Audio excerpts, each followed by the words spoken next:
हाँ जी। देखो बेटा, आपका एक चैप्टर डिस्कस कर रहा हूं। चैप्टर का नाम है प्रोबेबिलिटी।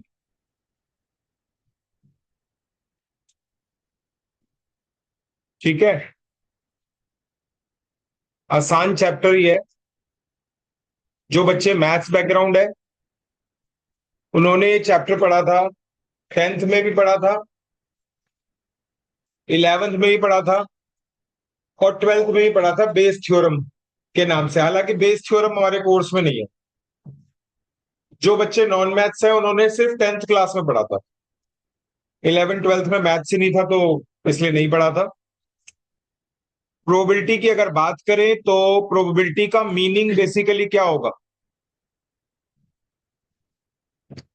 इसका मीनिंग होता है chance, chance of happening. Hello. Chance of happening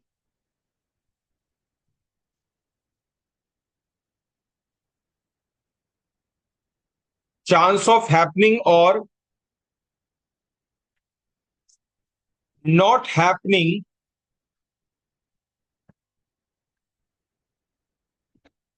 of an event. Chance of happening और not happening of an event, ये मतलब है प्रोबेबिलिटी का। किसी चीज के होने के चांस या किसी चीज के ना होने के चांस। ठीक है। अच्छा, यहां पे अगर हम बात करें तो बेसिक फॉर्मूला इसका यही है प्रोबेबिलिटी का।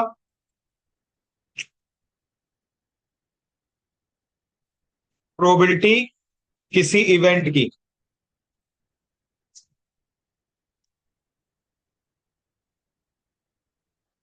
आपका number of favourable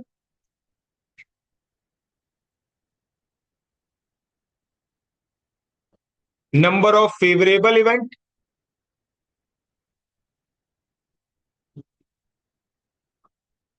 divided by number of total events.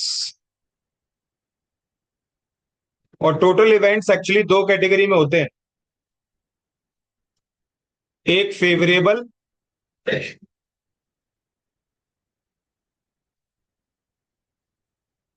और दूसरा अनफेवरेबल।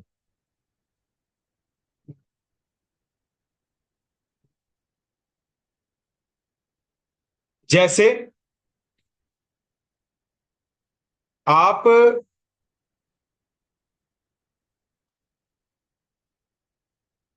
रोलिंग अ डाइस, एक डाइस को रोल करो, तो सबको पता है डाइस तो जानते हो ना, लूडो का जो डाइस होता है। कितने आउटकम आएंगे? 6। ये है बेटा जी आपके टोटल इवेंट, या वर्ड होता है यूज आउटकम। ठीक है। अब अगर तुम्हें प्रोबेबिलिटी निकालनी है गेटिंग एन इवन नंबर, तो बेटा फॉर्मूला अभी आपने क्या सीखा? फेवरेबल अपॉन में टोटल। अब बात आती कि फेवरेबल है क्या। तो यहां पे फेवरेबल इवेंट हो जाएंगे 2, 4 और 6। कितने हैं फेवरेबल इवेंट नंबर्स में? 3। टोटल इवेंट्स कितने हैं नंबर्स में? 6। ये प्रोबेबिलिटी निकल गई। 1/2 लिखो या 0.5 लिखो, ये बातें अलग नहीं बल्कि क्या है, सेम है। आता है समझ में सबको? अच्छा, याद रखना, अगर कभी भी आपको टोटल नंबर ऑफ आउटकम निकालने हो, क्या बोला मैंने? Total number of outcome. तो टोटल नंबर ऑफ आउटकम निकालने का एक फॉर्मूला बता रहा हूं, यहां पे ध्यान दीजिएगा। अगर आपका डाइस का केस है, इन केस ऑफ डाइस, तो बेटा टोटल नंबर ऑफ आउटकम हो जाएगा 6 की पावर k, और where k is number of dices rolled, कितने डाइसेस आपने रोल कर दिए।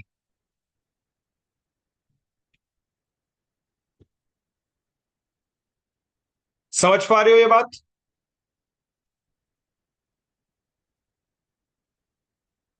आपका एग्जाम्पल के तौर पे, फॉर 2 डाइसेस टोटल आउटकम कितने बनेंगे?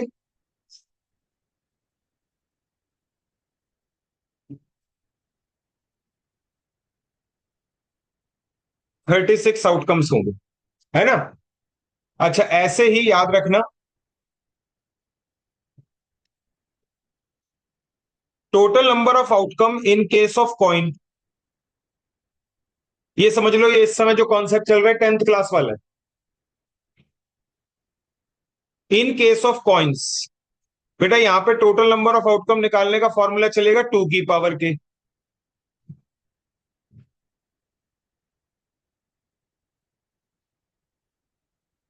k is number of coins tossed. मैं बिल्कुल बेसिक से बता रहा हूं, पहले 10th क्लास के लेवल, उसके बाद 11th, and then 12th।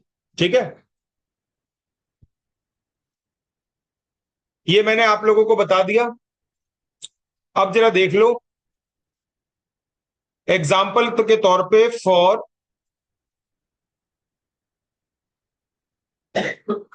4 coins are tossed,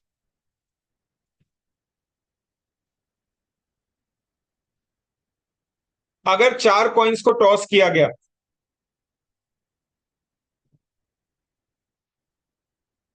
तो बेटा यहां पे टोटल आउटकम्स क्या आएंगे?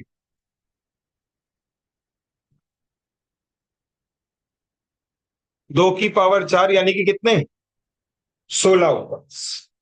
ठीक है, तो कहीं ना कहीं आपको कॉइन और डाइस के केस में टोटल आउटकम तो निकालना आ ही गया। जिसको ऑलरेडी आता है, मैं उस कंसिडरेशन में नहीं जाऊंगा किसी को क्या आता है। ऑब्वियसली मैं डायरेक्टली सीधा कोई बहुत मुश्किल सा क्वेश्चन तो उठा भी नहीं सकता, चैप्टर को ग्रेजुअली ही मुझे समझाना पड़ेगा। और जिसको आता है अच्छी बात है, उसके लिए रिकॉल होगा, जिसको नहीं आता उसको बिल्कुल बेसिक से बता रहा हूँ। 10th क्लास में भी अगर पढ़ाते प्रोबेबिलिटी को, तो बिल्कुल ऐसे ही शुरुआत करते कि प्रोबेबिलिटी का बेसिक फॉर्मूला क्या है, फेवरेबल क्या होता है, अनफेवरेबल क्या होता है। जैसे यहाँ पे आपको बता दिया, फेवरेबल मतलब जो हमारी कंडीशंस को क्या करे, सेटिस्फाई करे, जो हमारी कंडीशंस को क्या करे। जैसे गेटिंग एन इवन नंबर चाहिए, तो ये हमारे लिए फेवरेबल, ये हमारे लिए फेवरेबल, ये हमारे लिए फेवरेबल, बाकी सारे अनफेवरेबल। ठीक है, टोटल में दोनों आते हैं। और total number of outcome dice में और कॉइन्स में कैसे निकालते हैं वो बता दिया। अच्छा,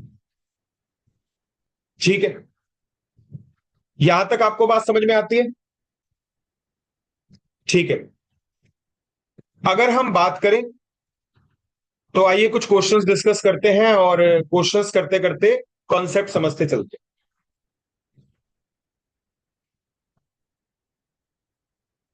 आसान चैप्टर है, और हमें तो मतलब है कि 5 नंबर की वेटेज का है, कोई भी कर सकता है इसे, है ना। कोई मैथ्स नॉन मैथ्स वाला क्राइटेरिया है नहीं। और जो थोड़े बहुत फॉर्मूले इसमें है भी, तो तुम अभी ना मुझसे सेट पढ़ के आए हो, सेट फंक्शन, सॉरी सेट, सिर्फ सेट। तो उसमें इसके 90% फॉर्मूला ऑलरेडी डिस्कस। लेकिन बेटा ऐसा बोल देने से ना कुछ होता नहीं है, जब क्वेश्चंस करने की बारी आती है तब कोई रिप्लाई नहीं आता। जैसे अभी बेटा नाम क्या है आपका? आद्विक। अब आद्विक ने कहा कि कोई मुश्किल सा टॉपिक कराओ। अब ये मैंने इस टॉपिक का नाम लिया, तो शायद इसका रिस्पॉन्स कुछ ऐसा था कि शायद ये इजी है। लग भी सकता है, लेकिन अभी क्वेश्चन दूंगा तो हो सकता है हो भी और ना भी हो। मतलब ऐसा नहीं है कि अगर किसी बच्चे को ये फील हो रहा है कि ये तो आसान है, तो फिर वो आसान मैं तब मानूंगा जब वो सारे क्वेश्चंस के जवाब। ठीक है। हालांकि मैं कोई चैलेंज करने वाले हिसाब से नहीं ले रहा, क्योंकि वो तो फिर मैं पहले क्वेश्चन में ही फेल कर दूंगा। ठीक है। चैलेंज के हिसाब से नहीं ले रहा मैं, ग्रेजुअली बात। ठीक है।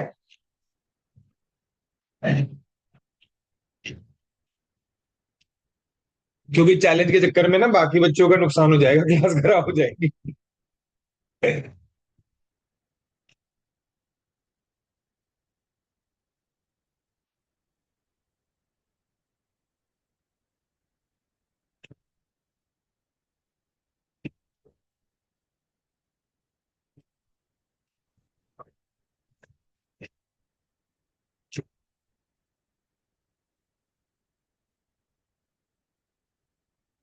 देखिए, यहां पे अगर हम बात करें, मैं बेटा इसमें थ्योरी और प्रैक्टिकल दोनों ही बताता हुआ चलूंगा।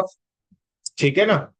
और जरा देखिएगा, यहाँ पे जैसे कुछ क्वेश्चंस करवाते चलेंगे, फिर कुछ थ्योरेटिकल कॉन्सेप्ट।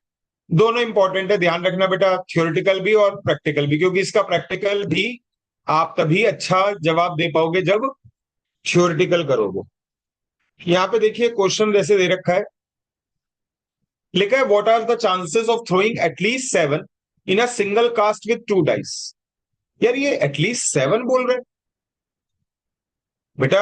आप समझ सकते हैं, अगर ये एटलीस्ट 7 बोल रहा है, तो यार 7 तो डाइस में कभी आता ही नहीं। क्या बोला? 7 तो कभी इसमें आता ही नहीं है ना। तो यार ये क्या पंगा है? हाँ। दो डाइस की थ्रो से जो अच्छा, दोनों डाइस को ऐड करने की बात कर रहा है। तो यहां पे इसका मतलब ये हुआ कि 2 डाइस को थ्रो करा जा रहा है।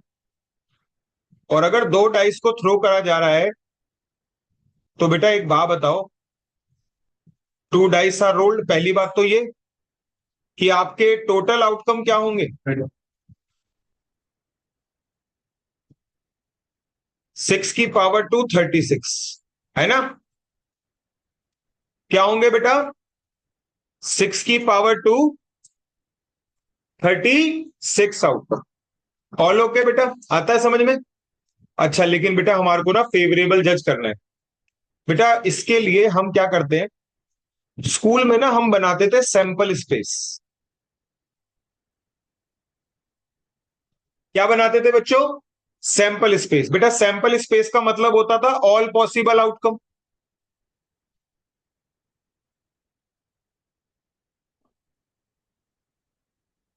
सैंपल स्पेस का मतलब क्या होता था? All possible outcomes. तो बेटा जब 2 डाइस को थ्रो करते हैं ना, तो पता है क्या क्या होता है? एक डाइस पे एक आया, दूसरे पे भी एक आया, फिर एक डाइस पे एक, दूसरे पे दो। सारी पॉसिबिलिटी लिख देते थे। बेटा नाम से ही समझ में आ रहा है आपको, ऊपर मैंने टोटल आउटकम 36 लिखे हैं, तो समझ जाना मैं इस तरीके के कितने पेयर बनाने वाला हूं? 36। ठीक है, ज्यादा टाइम नहीं लगेगा, लेकिन मैं इसका शॉर्टकट बता दूंगा आपको। मतलब ऐसा शॉर्टकट बताऊंगा कि फिर आपको दिमाग ही नहीं लगाना पड़ेगा, लेकिन एक बार तो समझ के चलो ना। सीए की पढ़ाई आप ये समझ लो, अगर रट के पढ़ रहे हो, ज्यादा से ज्यादा बस फाउंडेशन निकलेगा, इसके बाद कुछ नहीं होगा। ठीक है। और कही बात कोई कहे कि आदत मैं चेंज कर लूंगा, तो यही एक ऐसी चीज होती है जो जल्दी से चेंज नहीं होती। आप कोई भी चीज देख लेना, आपके अंदर अगर कोई हैबिट है, उसको चेंज करने के लिए एक अच्छा खासा स्ट्रगल करना पड़ता है। यस बेटा। नहीं बेटा, कुछ समझाने के लिए लिख। ठीक है। आप मुझे यही कह रही हो ना कि पूरा मत लिखो, बस जो चीज चाहिए वही लिख लो। समझ रहा हूं मैं। बेटा ये कुल मिला के कितने आउटकम हो गए आपके? 30 तो हो गए, एक लास्ट वाला रह गया, वो और लिख देता हूं, ये लो। 6 1, 6 2, 6 3, 6 4, 6 5 और 6 6। बेटा ऐसे ना, ये 2 डाइस वाले जो क्वेश्चंस होते हैं ना, इनमें ना सम वाला क्वेश्चन बहुत आता है। ठीक है। तो अगर सम वाला क्वेश्चन बहुत आता है तो मैं आपको बता दूं सम क्या क्या बन सकता है। बेटा अगर दो डाइस रोल करेंगे, आप बताओगे, दो डाइस को रोल करेंगे, डाइस समझती हो क्या होता है, डाइसिस पे क्या क्या नंबर आ सकते हैं ये भी समझती हो। तो ये बताओ दोनों डाइस पे जो नंबर आएंगे उन्हें प्लस कर रहे हैं हम, तो मिनिमम प्लस वाला नंबर कितना बन सकता है। दोनों दोनों डाइस के मिनिमम मिनिमम नंबर ले ले और प्लस कर दे, कितना बन सकता है बता। नहीं बता पाई। बेटा देख, लाउड तो बोल नहीं रहे, या तो लाउड बोलो, गलत सही की परवाह मत कर। बता कितना।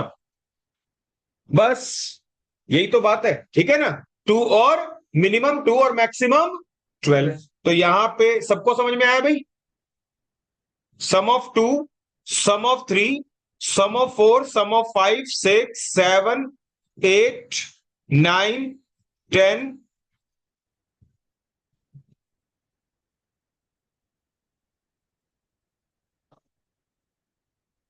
हाँ जी। और साथ के साथ 11 और 12। बेटा आप सबको पता है, इनकी प्रोबेबिलिटी निकाल रहा हूं मैं। इन सबको क्या बोल देते हैं बेसिकली आपका, इनको ना एक वर्ड यूज कर लेते हैं हम। और हर चीज जो बताई जा रही है किसी काम की वजह से बताई जा रही है। एक्स वैल्यू बोल रहा हूं मैं, और एक्स वैल्यू का मतलब बताए तो एक्स वैल्यू के लिए एक वर्ड यूज होगा रैंडम वेरिएबल। क्या वर्ड यूज होगा बेटा। रैंडम वेरिएबल का मतलब पता है क्या हुआ, कि क्या क्या पॉसिबल हो सकता है। अच्छा सुनो, इसकी प्रोबेबिलिटी निकालता हूं, प्रोबेबिलिटी ऑफ एक्स। तो अब सुनो, तुम सबको पता है कि जब प्रोबेबिलिटी निकालूंगा तो प्रोबेबिलिटी निकालते वक्त नीचे क्या लिखते हैं, टोटल आउटकम। और टोटल आउटकम तो आप सबको पता है कि दो डाइस के केस में कितना आना है, 36। मानते हो इस बात को। तुम्हें फेवरेबल का तरीका बता रहा हूं, फेवरेबल याद रखना बच्चों। सम ऑफ टू का, याद रखना, एक रट्टा बता रहा हूं, सम ऑफ टू का favourable number cases 1, sum of three का 2, सम ऑफ फोर का 3, सम ऑफ फाइव का 4, सम ऑफ सिक्स का 5, सम ऑफ सेवन का 6। ऐसे याद रखना, इंक्रीजिंग ऑर्डर में होता है। 1 2 कैसे भी बताऊंगा, अभी रुक जा, पहले ये देख लो। सम ऑफ टू का 1, सम ऑफ थ्री का 2, यानी कि 1 2 3 4 5 6, और फिर उसके बाद 6 से कम करते जाओ, 5 4 3 2 1। ये याद रख लो भाई, ठीक है। अगर आप मुझसे पूछो कैसे, जो कि एक बच्चे ने पूछ भी लिया, ये देखो, सम ऑफ, ये टोटल आउटकम है। क्या बोलते हैं इसको बेटा, पहले बताओ, टोटल आउटकम को क्या बोलते हैं, सैंपल स्पेस। सैंपल स्पेस का मतलब क्या होता है, बोल पढ़ के बताओ बेटा। सम ऑफ टू, ऐसे कॉम्बिनेशन बताओ जहां पे दोनों नंबरों का सम 2 बने। बेटा बस एक ही कॉम्बिनेशन है, तो सम ऑफ टू का फेवरेबल केसेस क्या लिखा, 1। सम ऑफ थ्री, कितने कॉम्बिनेशन बनेंगे, 2। तो सम ऑफ थ्री के फेवरेबल केसेस कितने लिखे, 2। सम ऑफ फोर के फेवरेबल केसेस कितने लिखे, 3। सम ऑफ फाइव के फेवरेबल केसेस कितने लिखे, 4। सम ऑफ सिक्स के फेवरेबल केसेस कितने लिखे, 5। काउंट करके देख ले, इसके अलावा कोई बनेगा नहीं। और सम ऑफ सेवन के फेवरेबल केसेस कितने लिखे, 6। ठीक है, काउंट कर लो। अब हमने क्या करा, ये बना के ऐसे चेक करने की बजाय हमने इसी बात को याद कर लिया, जिससे आगे जब भी कभी पूछा जाए तो हमें दिमाग लगाना। आ रही है बात समझ में। तो यहां पे इसका मतलब ये हुआ कि आपसे जब पूछा क्वेश्चन के अंदर कि बताओ जी, what is the chance of throwing at least 7, at least 7 बोल रहा है, यानी कि सम 7 या 7 से। तो बेटा एटलीस्ट 7 का मतलब पता है क्या हुआ,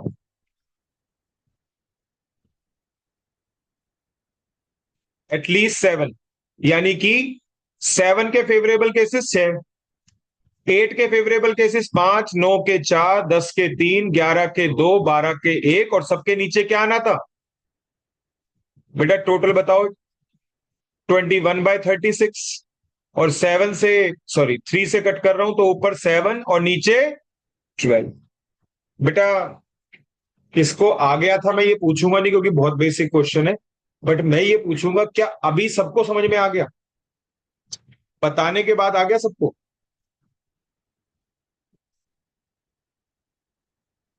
एटलीस्ट 7 का मतलब क्या होता है? क्या? और उससे तो मैंने क्या करा, ये देख, ये सम ऑफ 7 है। 7 या उससे ज्यादा वाले जो थे उन्हीं का ही तो फेवरेबल केसेस को ऐड कर। ठीक है ना? आप सोच रही थी कि मैं नीचे वालों को ऐड कर रहा हूं। क्लियर हो गई माइंड में? ठीक है, चलो, ये क्वेश्चन आप लोगों के साथ डिस्कस किया। आइए आप लोगों से ही डिस्कस करते हैं, फोर्थ क्वेश्चन करके बताइए।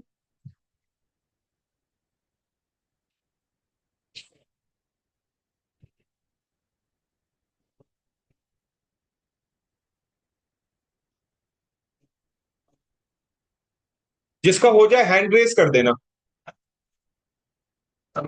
बेटा। अगर फिर यही बता दिया तो फिर तूने क्या किया? ठीक है, अच्छी बात है। आंसर बोलना। 6/26 टू डिफरेंट गवर्नमेंट सुबह नो डिफरेंस ऑफ पॉइंट का मतलब बिल्कुल सही यहाँ पे आलोक ने बोल भी दिया। नो डिफरेंस ऑफ पॉइंट का मतलब ऐसे कॉम्बिनेशन जिनमें दोनों नंबर सेम हो, जैसे 1 1 और 2 2 3 3 4 4 5 5 6 6, इससे ज्यादा तो हो नहीं सकते। 6 फेवरेबल हो गए, नो डिफरेंस ऑफ पॉइंट वाले हो गए, आउट ऑफ द टोटल 36। तो 6/36 मतलब 1/6।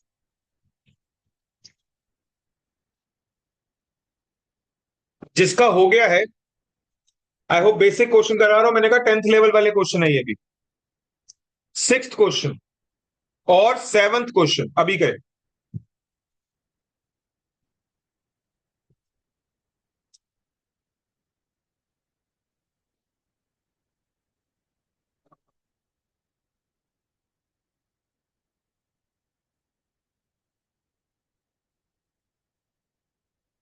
दोनों हो गए?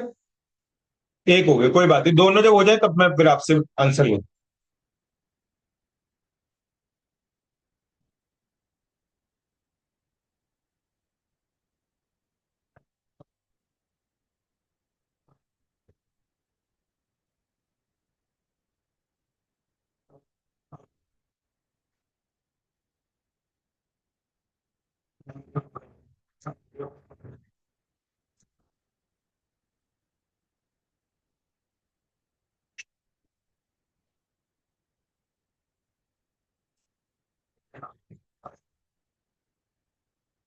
ठीक है, 6th का आंसर क्या आ रहा है बेटा?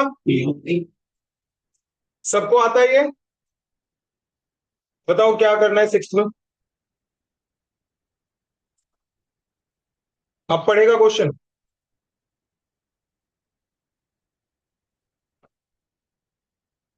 यहां पे लिखा है one of them is selected at random, 1 से लेकर 10 नंबर तक की बॉल्स हैं। What is the probability that the number printed on the ball would be an odd number और ग्रेटर देन 4? 4 से ज्यादा, सॉरी, 4 से बड़ा ऑड नंबर कौन कौन सा होगा 10 तक में? 5, 7 और 9। 3 फेवरेबल हो गए, कितने में से? टोटल बॉल्स 10 में से।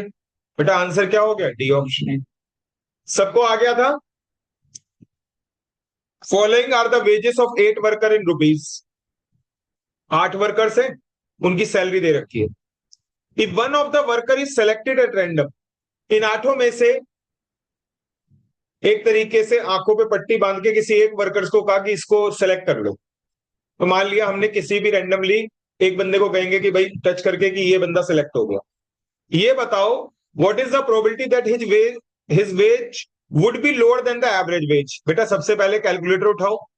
50 प्लस 62 प्लस में 40 प्लस में 70 प्लस में 45 प्लस में 56 प्लस में 32 प्लस में 45 और डिवाइडेड बाय 8। बेटा अर्थमेटिक मीन निकाला है आप लोगों ने, यानी कि एवरेज निकाला है। बेटा एवरेज कितना बता रहे हो आप लोग?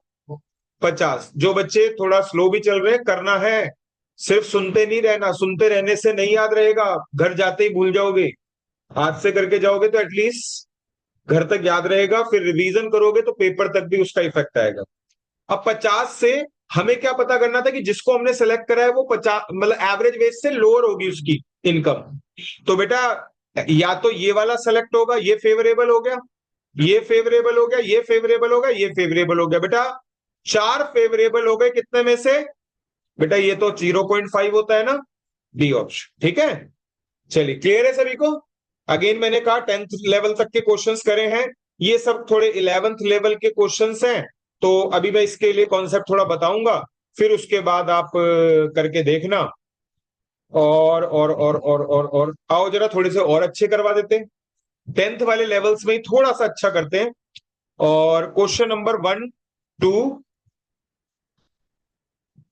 3 कर सकते हो, ट्राई करके देखो, तुम्हें अभी आइडिया हो जाएगा कि 10th तक के क्वेश्चन में भी थोड़ा सा अच्छा स्टैंडर्ड आ सकता है।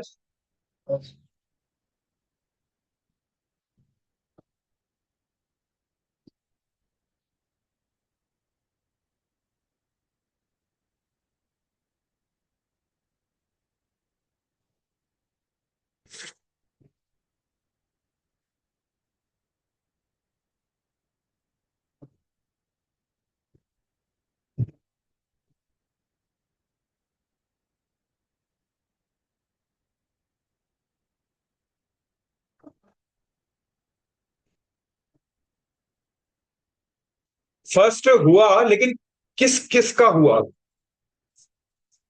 बहुत बढ़िया, 3 4 बच्चों का तो हुआ। सेकंड भी हो गया, वेरी गुड। हेलो कैसे, ये हाथ से छूटता जा रहा है मामला। Just kidding.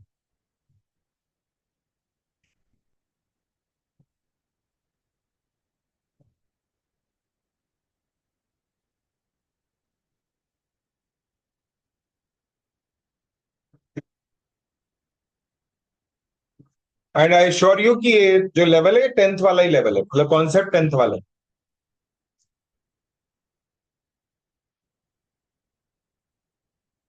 अगर 10th क्लास की आर डी शर्मा या आर एस अग्रवाल उठा के देख लो तो ये क्वेश्चन मिल भी जाए। एनसीईआरटी में ऑफ कोर्स नहीं मिलेंगे।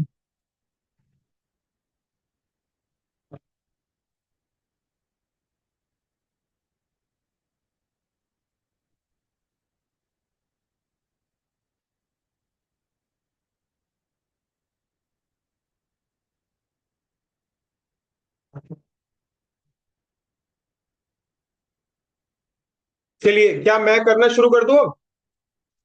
है ना, जरूरत लग रही है ना? और देखिए, कहते हैं what is the probability that leap year selected at random would contain 53 Saturday. दोस्तों पहली बात तो ये, बेटा आप लोग ना वो पीडीएफ एक बार डाउनलोड कर लो, जैसे अगर मैं स्क्रीन शिफ्ट करूं तो आप लोगों को दिक्कत ना है क्वेश्चन करने में।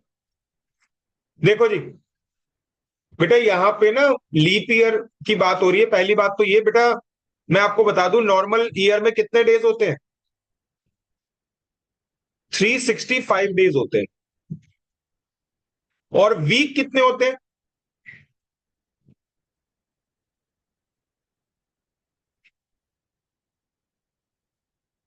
हाँ जी, कितने वीक होते हैं? 52। अब 52 को अगर 7 से मल्टीप्लाई किया जाए, एक हफ्ते में 7 दिन होते हैं ना, तो जल्दी से बताओ कि आपका ये कितने डेज बन गए? 364। 364 डेज। अच्छा लेकिन यहाँ पे यार बात लीप ईयर की हो रही है, तो मैं 365 लिखता ही नहीं, मैं वापस से क्या लिख देता हूं, 366। अब 364 दिन तो बराबर बराबर बढ़ गए, आ रहा है समझ में? 364 दिन तो बराबर बराबर बढ़ गए। संडे मंडे कितने हो गए? 52 Sunday, 52 Monday, 52 Tuesday, 52 Wednesday, Thursday, Friday और सैटरडे, है ना, सब बराबर बराबर बढ़ गए। अब कितने दिन बचे हैं? 2 दिन। क्या ये 2 दिन 7 टाइप ऑफ डेज में बराबर बढ़ सकते हैं? नहीं।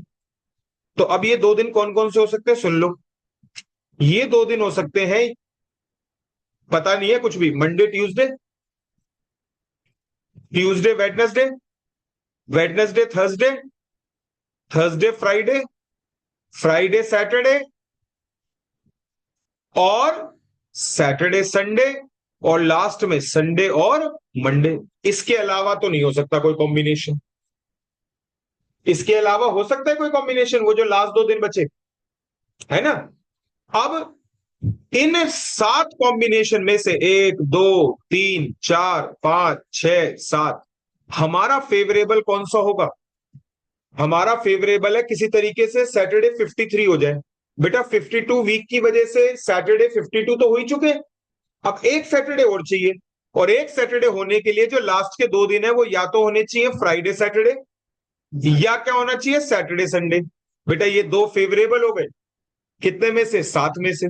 तो इसीलिए आपका जो आंसर आएगा बच्चे, वो कुछ और नहीं बल्कि क्या होगा बेटा, 2/7। जवाब 3-4 बच्चों ने पहले दिया था, अब सबको समझ में आ गया। और पीछे ये गर्ल, क्या नाम है बेटा आपका? पायल, तुमने सही निकाला था, आंसर सही था आपका, गुड बेटा। क्वेश्चन नंबर 1 के अलावा क्वेश्चन नंबर 2 की बात करते हैं।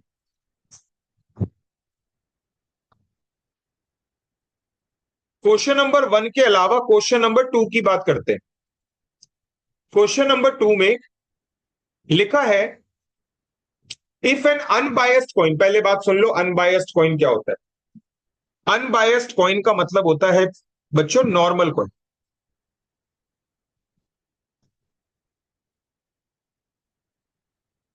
जिसका एक फेस कौन सा होता है, हेड, और दूसरा फेस कौन सा होता है, टेल। कॉइन की जो साइड होती है, एक साइड हेड और एक साइड टेल। बायस्ड, अनबायस्ड का अपोजिट क्या होता है बेटा? Biased coin. बायस्ड कॉइन का मतलब होता है बेटा, जैसे आपने, आई डोंट नो आप जिस जनरेशन को बिलोंग करते हो, शोले मूवी देखी है? सबने देखी है, अच्छा, अच्छी बात है। तो उसमें ना अमिताभ बच्चन जो एक्टर है, वो बेसिकली एक कॉइन को यूज करता है बार बार अपने दोस्त के साथ, जब भी कोई डिसीजन लेना होता है ना, तो एक कॉइन डिसाइड करता है, और हर बार अमिताभ बच्चन जीतता है। आखिरी में दिखाते हैं, जब अमिताभ बच्चन मर जाता है, तो दिखाते हैं कि उसके दोनों साइड में क्या होता है, हेड होता है। ठीक है ना। मतलब वो कुछ नहीं, मेरे को नहीं पता, ऐसा कोई कोई स्पेशली बनवाता हो तो अलग बात है। मेरे साथ लेकिन एक ऐसा इंसिडेंस हुआ था, जब थोड़ा सा ह्यूमिलेशन भी हुआ। आई डोंट नो, पता नहीं 6-7 क्लास के बात होगी। भाई वो गन्ने का जूस मिलता है, तो ना 5 रुपए का ग्लास होता था। तो मैं कुछ घर का सामान लेने गया था, तो जो जिस जहां से सामान लिया था, उसने कुछ पैसे दिए। तो ऐसी जूस वाले की दुकान पे मैंने जूस के लिए पैसे दिए, एक निकाल के जेब से उसे दे दिए, 5 रुपए दे दिए, 5 रुपए का गिलास था शायद। तो ना उसने ऐसे देखा गिलास, सिक्के को, और मेरी तरफ बड़े गुस्से से देखा, और मुझे कहता पागल बना रहा है। भाई साहब लिटरली थोड़ा सा मैं डर ही गया, मैंने कहा कि ऐसे, मतलब कुछ एक्सपेक्टेड नहीं था ना कि ऐसे कैसे बोल सकता है। तो उसने मुझे कॉइन दिखा दिया, कॉइन दिखाया, तो दोनों तरफ उसमें वो जो अशोक चिन्ह होता है ना, दोनों तरफ वही वाला, मतलब दोनों तरफ हेड, टेल था ही नहीं। वहां तो बड़ी ह्यूमिलेशन सी हुई भाई, मैंने उसे दूसरे पैसे दिए और मैं घर आ गया। अब भाई साहब दिमाग में खुरापात तो चलेगी, हम ले गए पेचकस लेके बैठ गए उसे। वो क्या, उसे मतलब 2 ना सिक्के जोड़ रखे थे, फिर हमने उसे बहुत ज्यादा स्ट्रांग बॉन्ड से, ठीक है ना, कोई बॉन्ड था जिससे बहुत ज्यादा, मतलब लिटरली हथौड़ी पत्थर पता नहीं कैसे उसे दोनों सिक्कों को हटाया। दोनों सिक्कों को हटाया, पता है वो क्या था, दोनों थे 50 पैसे, 50 पैसे, 50 पैसे। दोनों को जोड़ दिया तो थिकनेस में, वेट में वो बिल्कुल क्या बन चल रहे थे, 5 रुपए का सिक्का जैसे। आई डोंट नो किसने दिमाग लगाया होगा, मेरे पास कहीं से आ गया था। तो वैसे देख लो फायदा कितना है, 5 गुना फायदा 1 रुपए के खर्चे पे 5 रुपए। खैर, लेकिन पॉइंट मेरा ये है कि अगर ऐसा कोई पॉइंट बना ले, तो वो कैसा कॉइन हो जाएगा, बायस्ड। कैसा कॉइन हो जाएगा? क्योंकि उसमें हमेशा ही आपका क्या आएगा, हेड आएगा। समझ गए? तो पहली बात तो ये यहां पे मुझे समझाना था कि जिसको नहीं पता अनबायस्ड कॉइन क्या होता है और बायस्ड कॉइन होता है क्या होता है, मुझे उम्मीद है ये कन्वे हो गया। इस क्वेश्चन के अंदर ये बोला है कि अनबायस्ड कॉइन को टॉस कराए, वो भी 3 टाइम्स। बेटा एक बात बताओ, जब तुम्हें पता है 3 टाइम्स टॉस कराए तो 2 की पावर 3 टोटल आउटकम कितने होंगे? अब कहता है probability of getting more than one head. दोस्तों ये तो सिर्फ 3 कॉइन का केस है। मैं तुम्हें ना एक तरीका सिखाता हूं बेटा। एक तरीका ना, जैसे कई बार क्या होता है जज करने के लिए, आप में से सबको मुझे पता है कि सब इक्विवेलेंट प्रोफिशिएंट नहीं है इस कॉन्सेप्ट के अंदर। मैं अगर सबसे कह दूं कि 8 आउटकम्स लिखो तो हो सकता है शायद सारे के सारे बच्चे लिख भी ना पाए, तो मुझे बताना तो जरूरी है। देखो तरीका पता है क्या है? 8 का आधा कर दो। 8 का आधा बताओ कितना आता है? ऐसे देखो, इसका तरीका होता है 4 बार हेड लिखो और फिर 4 बार टेल लिखो। ठीक है बेटा? 4 का आधा करो, 2। अब देखो 2 बार हेड, 2 बार टेल, 2 बार हेड, 2 बार टेल। 3 कॉइन है ना? अब तीसरे कॉइन का अरेंजमेंट कर रहा हूं। 2 का आधा कितना होता है? एक हेड, फिर टेल, एक बार हेड, एक बार टेल, एक बार हेड, एक बार टेल, एक बार हेड, एक बार टेल। मैंने 8 के 8 आउटकम आपके सामने लिख दिए। ये कॉन्सेप्ट कितने भी कॉइन हो, सब पे ये कॉन्सेप्ट चलता है। वो अलग बात है बेटा कि अगर मैं 10 कॉइन उछाल दूं, 2 की पावर 10 कितना होता है? 1024, 1024। तब ये पॉसिबल मतलब एक्सप्लेन करना पॉसिबल, क्योंकि 512 बार हेड, 512 बार टेल, है ना? फिर 512 का हाफ, 256 बार हेड। थोड़ी देर में तुमने कहना है सर नोटबुक ना खत्म हो गई, तो ये घर से करके लाएंगे। पॉइंट मेरा मजाक में ही था, लेकिन इसमें एक चीज नोट कर लेना कि यानी कि इतना बड़ा वाला जो क्वेश्चन होगा, इतने ज्यादा केसेस वाला क्वेश्चन, तो वो इस कॉन्सेप्ट से सॉल्व नहीं होगा जो हम सीख रहे हैं इस समय। कौन सा कौन सा कॉन्सेप्ट सीख रहे हैं हम? फेवरेबल अपॉन में टोटल। कौन सा सीख रहे हैं? इसको बोलते हैं क्लासिकल प्रोबेबिलिटी। क्या बोलते हैं बच्चों? ठीक है, अभी एक्सप्लेन करूंगा, मैंने थ्योरी एक्सप्लेन नहीं करी, सीधा प्रैक्टिकल पे आ गया मैं। तो क्लासिकल प्रोबेबिलिटी पढ़ा रहा हूं, जिसका फॉर्मूला होता है फेवरेबल अपॉन में टोटल। और अगर इसमें सैंपल साइज बड़ा वाला कोई ऐसा एग्जांपल लोगे जिसमें सैंपल साइज बहुत ज्यादा आएगा, यानी कि पॉसिबल आउटकम बहुत ज्यादा आएंगे, तो फिर ये आपके लिए पॉसिबल नहीं है। क्योंकि टोटल आउटकम के लिए तो फिर भी हम कोई ना कोई तरीका निकाल लेंगे, लेकिन फेवरेबल आउटकम निकालने के लिए हमारे पास तरीका नहीं हो। समझ गए? 2 डाइस के केस में कितने आउटकम होते हैं? 36। मैंने तो लिख के ही दिखा दिए।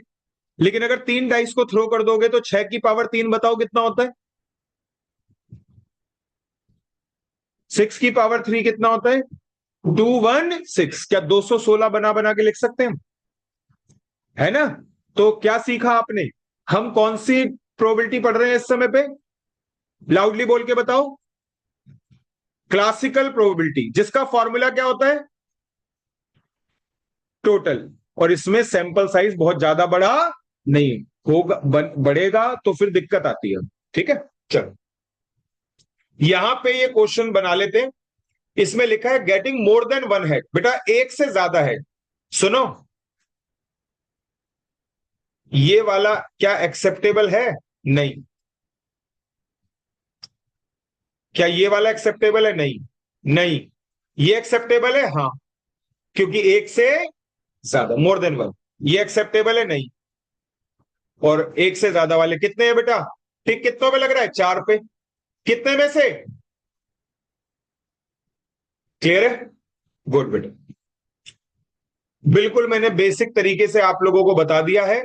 अगला देखिए, two unbiased dice are rolled, what is the probability of getting point neither 6 nor 9? इसका एक मतलब एक्सप्लेन करो, क्या मतलब है इसका?